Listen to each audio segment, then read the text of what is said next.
E aí, pessoal, estamos aqui para começar mais um episódio do podcast Os Sócios, episódio número 58. E como sempre, estou aqui com minha digníssima esposa, Malu Perini, host e rosto do podcast. Olá, pessoal, sejam bem-vindos. Sobre o que você deseja para o Brasil, o que pretende fazer. Primeiro, você já pensou em quem vai ser o seu ministro da Economia? Ou já tem um nome? Nós temos você falou do Meirelles, por exemplo, que te ajudou no governo de São Paulo. Primeiro, nós não vamos ter posto Ipiranga. Posto Ipiranga não dá certo. Olha o que deu o posto Ipiranga do Bolsonaro. Um desastre completo. Você sabe quem está preparando o nosso programa econômico? São 3 mulheres brilhantes e, obviamente, com o apoio do Henrique Meirelles. A Vanessa Raal, a Ana Carla Abrão e a Zena Latif. 3 mulheres economistas brilhantes. E o Meirelles. Nós temos equipe. Eu sei trabalhar em equipe, não no singular. Trabalho no plural. Uma equipe também competente de pessoas está desenvolvendo o nosso programa de governo para a área da educação, para a área da saúde, para a área da habitação social, para o meio ambiente. Tem um grupo de pessoas coordenadas pelo Rodrigo Maia, também carioca, que está aqui em São Paulo e é nosso secretário. Trouxe o Rodrigo para cá. Convenci o Rodrigo, num governo decente, transformador, de que ele poderia contribuir e tem contribuído muito bem. E é isso que eu desejo para o Brasil. Pensando nas reformas, você até citou que o governo prometeu muita coisa e não entregou. Entregou a Previdência, mas como você disse, não incluiu estados e municípios. Já veio do governo E já tinha muita coisa encaminhada, né? A bola estava na área, o Temer quase que aprovou, não aprovou porque saiu aqueles áudios e perdeu o capital político, que foi uma reforma importante. Ela tinha ali nas suas previsões mais otimistas, né? Uma economia de 1 trilhão para os próximos 10 anos, mas essa economia ela já foi quase toda consumida devido à pandemia.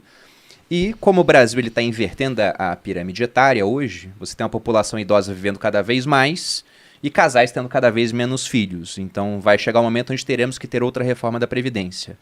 Mas eu não acredito que vai ser agora, né? Isso vai acabar ficando para um próximo governo, que é sempre muito custoso fazer uma reforma dessas, é muito impopular.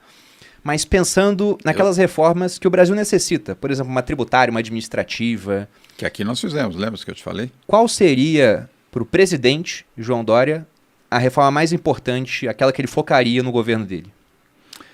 Primeiro, não seria uma reforma, seria um amplo programa de geração de emprego. Com obras públicas, como nós estamos fazendo aqui, com atração de investimentos internacionais para serem internados no Brasil e, com isso, gerar milhares de novos empregos. E isso é possível, nós estamos fazendo aqui. Então, isso é necessário. Aliás, os 2 pontos primordiais como proposta de governo, Malu, emprego e educação. Não são as únicas atividades, mas são fundamentais, porque o emprego dá dignidade, dá a essa pessoa a oportunidade de ela ter o seu próprio campo de atuação, a dignidade de ter a sua carteira de trabalho assinada, de não depender apenas de programas sociais ou de assistência, ainda que necessário, mas ela terá a sua autonomia. E para os seus filhos a oportunidade de ter uma educação que ela não teve, e uma educação de qualidade, como nós estamos fazendo aqui, Bruno. Nosso investimento, vale a pena mencionar isso, nosso investimento em tecnologia, só o ano passado, na compra de tablets e computadores para as escolas públicas de São Paulo foi de R$1 bilhão. Essas escolas de tempo integral que eu me referi, elas são todas digitais, todas com internet rápida, com Wi-Fi.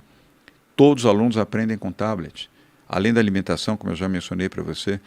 E nós retreinamos os professores e professoras. Nós não demitimos professores porque tinham uma formação mais analógica e menos digital. Nós treinamos e esses professores compreenderam a importância disso, responderam super bem. E hoje ganham o dobro de salário que ganhavam anteriormente. Por que o dobro? Porque davam 4 horas de aula, agora dão 8 horas de aula. Elevamos o piso salarial na educação em 73%. É R$5 mil hoje o piso de um professor. Era menos de R$3 mil. Percebe como é possível transformar e não rompemos o teto de gastos. Aqui nós não gastamos mais do que arrecadamos. Nós gastamos menos, nós estamos bem abaixo do teto do limite da Lei de Responsabilidade Fiscal, que aliás é uma grande conquista do PSDB. Mas você conseguiu fazer o Estado ser superavitário, São Paulo? Claro. Ou ainda fechou em déficit? Não, claro. 53 bilhões em caixa, comentei com você. 53 bilhões. E como é que nós conseguimos 53 bilhões? Reforma tributária, reforma fiscal, reforma administrativa e a reforma da Previdência, que foi a primeira que nós fizemos. Aí tivemos um superávit de caixa. Para onde vai esse dinheiro? Para a saúde, para a educação, para a habitação, proteção social, infraestrutura, proteção ambiental. Todos esses programas que nós estamos realizando exigem investimentos vultosos. Só no Rio Pinheiro são 4 bilhões de reais para despoluir o rio. 4 bilhões de reais. É muito dinheiro. Está dando certo, está dando resultado. Até o final desse ano o rio vai estar limpo. Mas onde é que você arruma 4 bilhões? Onde você arruma 7 bilhões para os programas de educação, como nós investimos só no ano passado em São Paulo, dos quais 1 bilhão só na compra de equipamentos, com as reformas. Isso é o que eu chamo de liberalismo social.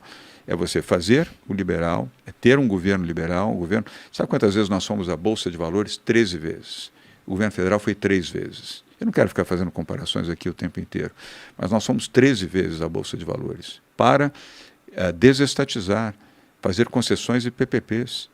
A maior concessão rodoviária do país está aqui em São Paulo. Foi feita em maio de 2020. Maio de 2020 era o pico da primeira onda da Covid. E nós viabilizamos a concessão de uma rodovia chamada PIPA, Malu, Piracicaba Panorama. Ela corta de leste a oeste o estado de São Paulo, 1.372 quilômetros de asfalto. Investimento do fundo Blackstone, americano, e do Fundo Soberano de Singapura. 16 bilhões de reais. Pagaram 1 bilhão e 200 milhões de ágio. E por que eles conseguiram? E por que tomaram a decisão de fazer o investimento em plena pandemia no Brasil e em São Paulo? Porque aqui tem um governo confiável, porque aqui tem um grande mercado de consumo, porque São Paulo já tinha uma tradição de rodovias concessionadas e privatizadas e com administração privada, e porque fizemos uma boa modelagem.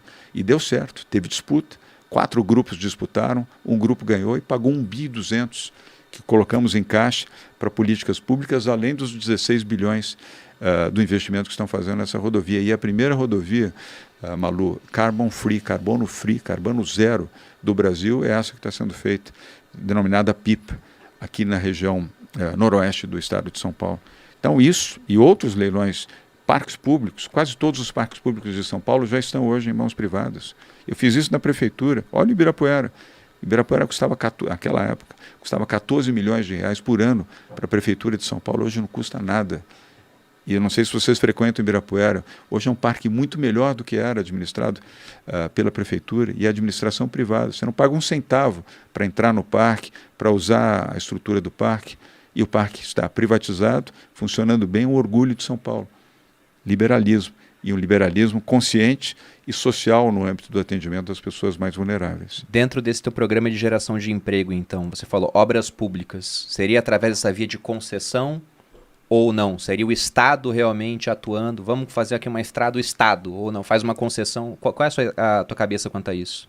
Depende da circunstância. Concessões, privatizações e PPPs são ótimos caminhos. Esse é um caminho excelente. Aliás, por isso que nós fomos 13 vezes à Bolsa de Valores. Porque qualquer programa desse tipo você tem que colocar em leilão de bolsa. Porque essa é a forma. Primeiro é o que a lei determina, e essa é a melhor forma de fazer. E é o que nós fizemos.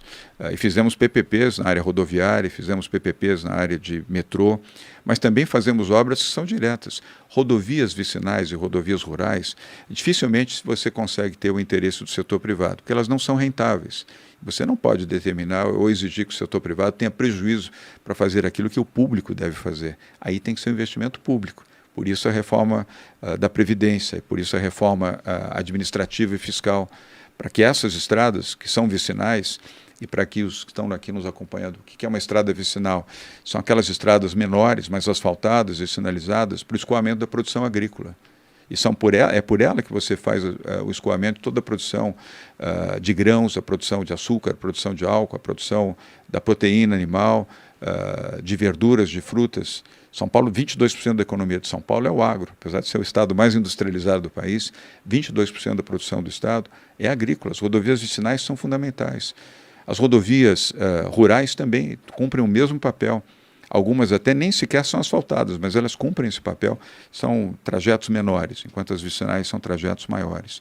Então, nesses casos, tem que ser um investimento público direto, financiado por uma posição superavitária, fruto de uma gestão administrativa correta, como nós fizemos aqui. Aqui não se rompe o teto de gasto. Aqui nós não fizemos essa irresponsabilidade que o governo federal, como Dilma fez, aliás, foi punida por isso. Ela perdeu o mandato exatamente porque rompeu o teto de gastos. E esse governo admite publicamente que vai romper o teto de gastos. Aliás, vai fazer, não no âmbito da ruptura do teto de gastos, agora ameaça fazer em relação à Petrobras. A Petrobras é uma empresa estatal com capital em bolsa de valores. Não pode o governo dizer, não vou aumentar o preço do combustível. Venda a Petrobras, então. Por que não privatizou a Petrobras, que falou que ia privatizar? Eu, se for eleito presidente da República, vou privatizar a Petrobras, sim. Só que eu não vou privatizar a Petrobras, Bruno, para ser um monopólio privado, sair do monopólio público para o monopólio privado. Ela será modelada numa modelagem internacional com as melhores instituições do mundo, provavelmente do Banco Mundial, para que ela possa se tornar em 3 ou 4 empresas para disputar, para ter competitividade e formar um fundo de compensação, inclusive, com essas 3 ou 4 empresas que vão disputar e provavelmente, ao disputar, terão a oportunidade de vencer a Petrobras, vão competir entre si e terão que mensalmente formar um fundo de compensação para, em momentos de crise, como esse agora, diante do conflito da Ucrânia com a Rússia, ao invés de você imediatamente transferir o aumento do combustível ou do gás de botijão ou do gás industrial para os consumidores, seja consumidor pessoa física ou jurídica, este recurso, essa diferença vir de um fundo de compensação. E não naquilo que vai se fazer, ou que já está se fazendo, o congelamento do preço do combustível. Quem vai pagar essa conta muito daqui a pouco, serão os próprios consumidores, porque vai explodir o preço do combustível, que já está num patamar absurdo. E outro dia alguém me disse, mas combustível é coisa de rico, só rico põe gasolina em carro. Mentira. E os caminhoneiros, e os peroeiros, e os motociclistas são quem? São ricos? São trabalhadores. E são trabalhadores que precisam ter o acesso ao combustível, porque senão não conseguem sobreviver. Eles dependem do seu caminhão, dependem da sua perua, dependem da sua motocicleta para sobreviver. Então, eu já aproveito para afirmar, desculpa, acabei batendo aqui no seu pé, perdão. Então, aproveito para dizer que, se eleito presidente da República, a Petrobras será modelada e será privatizada. Bancos estatais, por que nós precisamos de 2 bancos? Até hoje ninguém me respondeu. Por que precisa ter a Caixa Econômica Federal e o Banco do Brasil? Não precisa ter a Caixa, basta um banco. É preciso ter um banco? Precisa, porque você tem o financiamento do agro, você tem o financiamento da habitação, você tem financiamentos sociais. Lembra que eu falei do liberalismo social? Você não pode deixar a população que não tem casa, se ela não tiver um financiamento com juros subsidiados, ela não consegue comprar a sua casa. Custa caro ter uma casa, custa caro financiar a produção rural. Se você não subsidiar um pouco o mundo agrícola, você perde a competitividade internacional. Mas basta um banco para que 2? Não tem necessidade. Eletrobras foi modulada corretamente pelo governo Temer, até agora não foi privatizada. Até agora. Ok que estão dizendo que vão privatizar agora, nesse segundo semestre, mas até agora não foi. Bem complicado de ser feito agora, né? Até um ponto sobre isso.